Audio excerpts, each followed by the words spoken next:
So, it's been a while since Meta has held their 2022 Connect keynote, and people were disappointed. Rightfully so, because of the fake full body tracking legs and the missing features and specs of the Quest Pro in the presentation and whatnot. But I think there are a couple of points in their presentation that I see almost no one talk about that are pretty crucial for the long-term success of VR, which is what we all want. And so I want to talk about them. Because I think many people, when it comes to when will VR become mainstream, they're hoping towards this big bang moment. When Apple's gonna release their AR headset, when the Valve Decker will come out, when this or that happens. But I don't think that's how adoption works. Not even the smartphone just magically appeared in everyone's pocket overnight, right? Adoption happens slowly over time and usually niche by niche and generation by generation. At least from my perspective, the way smartphones were adopted was that tech enthusiasts and people with more disposable income tried them out, the first generations, and then it was the younger people adopting them. And probably only once the younger people were able to give their older models to their parents, that was the moment where they got into contact with smartphones. That's at least how it worked for me. And slowly over time, everyone was able to afford one because they got cheaper and so on. So the adoption isn't gonna happen overnight, but it happens slowly. And all the points I'm gonna make are pretty helpful to this slow adoption rate, because VR still has to overcome a pretty big mental hurdle in the mind of most regular people who are not into gaming or tech in general. Because for them, VR is the new nerdy stuff. It's the new go touch grass, go outside, why don't you do something with your friends, whatever type of thing. And we have to somehow overcome this. And that's where these next points are going to fit in. So, number one, they announced they're going to be opening up Horizon Worlds to web support.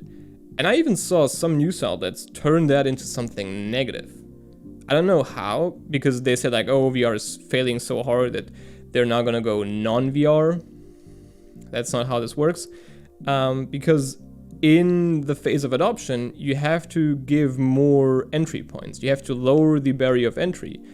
If we look again at smartphones, all the social apps that we use nowadays, a lot of them started out as desktop websites. Facebook initially was a desktop website. And when they launched their mobile app, they did it as like a companion thing, or it didn't have all the features, and only over time the features got more and more. And once like adoption had been reached and most people, or at least many in a certain target demographic, had a smartphone, this was when mobile first or only apps like Snapchat, Instagram, BeReal, whatever, started to emerge. And Mark said that in the keynote that until enough headsets are out there, people need more points of entry. We want everyone to be able to have the most immersive experience, but it's going to be a while before there are enough headsets out there. So this will be a huge step for helping people experience it for themselves. And so opening up Horizon Worlds, as much as we like to meme on it, there may be cool things happening inside. We don't know because no one's gonna look. Because no one even will get into VR just for Horizon Worlds. But if you are the one guy who's using it and you're like, oh, there's this cool shit happening, and you are able to just send your friend a link and they can click on it, open up a browser, and then check it out without having to have VR, that's gonna be huge. The big social VR platforms all at least support desktop application. And from what I've heard talking to people, that is how a lot of people got especially into VR chat.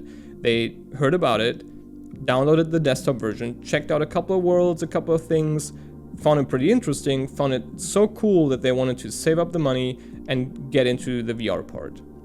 And if Meta is able to do that through the web support of Horizon Worlds, that is better than gatekeeping whatever they're doing over there behind VR. And if something cool is happening, get the word out there. Let people know, let people experience, invite some friends to whatever you're doing, and it will only help. The same goes for them integrating Horizon Workrooms into Zoom and probably Microsoft Teams. Again, people are not gonna jump heads first into, okay, we're now only gonna do VR meetings. But if you're able to host a VR meeting with like 2-3 people in VR, and the rest of the team joins through Zoom, and they're able to see what you are doing, it will help immensely for them to get an idea of why VR meetings would be cool. And they can see like, oh yeah, the whiteboard thing or the just much more natural conversation, that's something I would try too. And this will get them into VR. So again, lowering barrier of entry and possible more adoption for new users. That's a good thing. So point number 2, Quest integration for Instagram Reels, or the other way around, Instagram integration for Quest videos.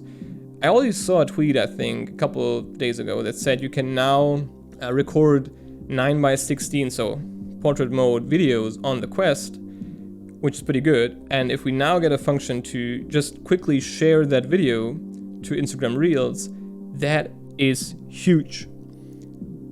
And let me tell you why. Because especially in the Western world, there is still a pretty big non-acceptance of this, of virtual anything. You can probably see that if you go down to the comments. Most likely be someone who has typed the "go touch grass" comment, but people still find it weird, find it goofy, find it whatever that people do virtual things, do virtual experiences, avatars, identities, whatever. And I think the only way to get people used to this is through exposure therapy, is just showing them that people are doing this and that crazy cool things are happening. And you can only show this by sharing what you are doing, right? But if the workflow for doing that is you have to record that on the Quest, somehow get it off the Quest onto your PC, edit it on the PC in external editing software, re-export it, bring it to your phone, then share it. That's just way too complicated for the average user. But we need the average user, not only the people that know how to edit videos, to share VR content. That's what's gonna be basically deploying VR acceptance at scale. And so enabling this workflow, and I think this is a pretty big moment where Meta is hurting themselves by owning both Instagram and the hardware. Because obviously they're not gonna give us a share to TikTok function. They wanna be TikTok with Instagram Reels. And therefore I think they're gonna miss out on a huge portion of the social media sphere. But let's see if Instagram Reels is enough for Meta, or if Pico will win this one over with the integration of TikTok eventually. But being able to quickly put out VR content and thus exposing more people to VR content will ultimately lead to a much quicker and higher acceptance, and therefore eventually adoption of this whole VR thing. And the same goes for point number 3, which is they're gonna bring their Meta avatars into more apps like WhatsApp and Zoom. Or I think I even said like you can record Reels as your avatar. And this just applies the same thing. I can even pull up this a tweet right here from someone that said like, why would I want to use this avatar video call feature and not just, be myself? And this is a process of thought that still is in a lot of people. But it's actually not that of a strange thought, because we connect people to not their real representations all the time, like profile pictures. You probably got someone in your WhatsApp or iMessage contact list that has not a picture of themselves as their profile picture. And if they keep that for a long enough time, eventually you will make that connection from the profile picture to them. And what we need is people need to be exposed to avatars and then start to make the connection between that avatar and that person. And if you're gonna call your friend and your friend's gonna answer 3, 4, 5 times as their Meta avatar, as much as we don't want the Meta avatars to become the industry standard, but at least it's something. If they're answered 3, 4, 5 times as their Meta avatar, you will probably get used to connecting the imagery of their avatar to their personality or to their person. And so the next time they're answering as their avatar, or they might share an Instagram reel as their avatar, you already have that connection, like, oh, that's my friend. And this is what we want. We want people to skip this, why is he an avatar thing, and just have that connection, like, oh yeah, that's my friend. And again, exposure therapy is going to be the best way to do this. And so integrating avatars into more apps will over time only benefit the acceptance and therefore adoption of VR. Speaking of avatars, number 4 is their avatar store. As I said, we don't want their avatar system to become the industry standard, but we have to get competition to this, because as much as we see the VRChat avatar system as the golden standard, and it is pretty good, the workflow for creating these is not what it needs to be to become mainstream. And this is probably going to be a whole own video, the problem of this whole avatar system thing. But the way they showed their avatar store, where you can quickly swap out outfits and quickly add on accessories or change hairstyles or whatever, that's the way it should be. That's the way it needs to be for your average Joe to adopt it, because they're not going to go and download the model of Booth and then bring it into Blender, edit it, export it to Unity, rig it. That's not gonna happen. That requires so much technical knowledge, and people, you can't expect them to leave the device they're already putting on their heads. So all this has to be with an easy interchangeable system.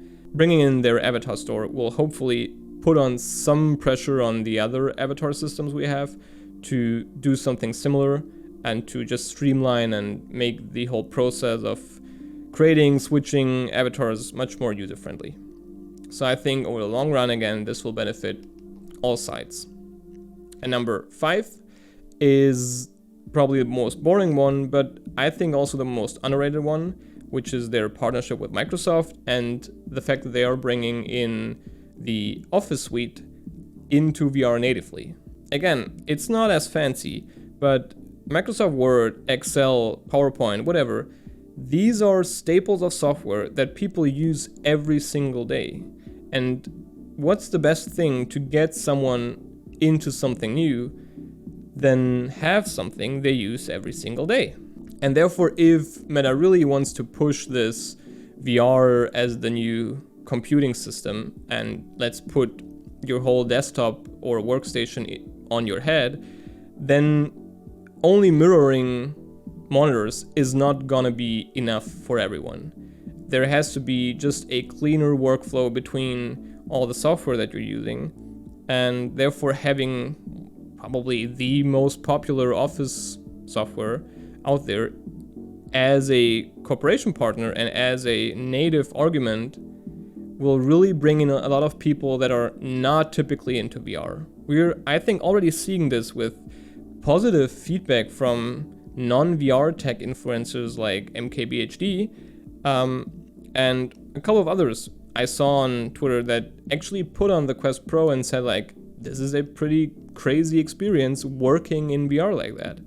And I think as much as it's not really accepted in the VR gaming space that working in VR is going to be the future, I think it is a pretty good chance to grab on to a new target demographic.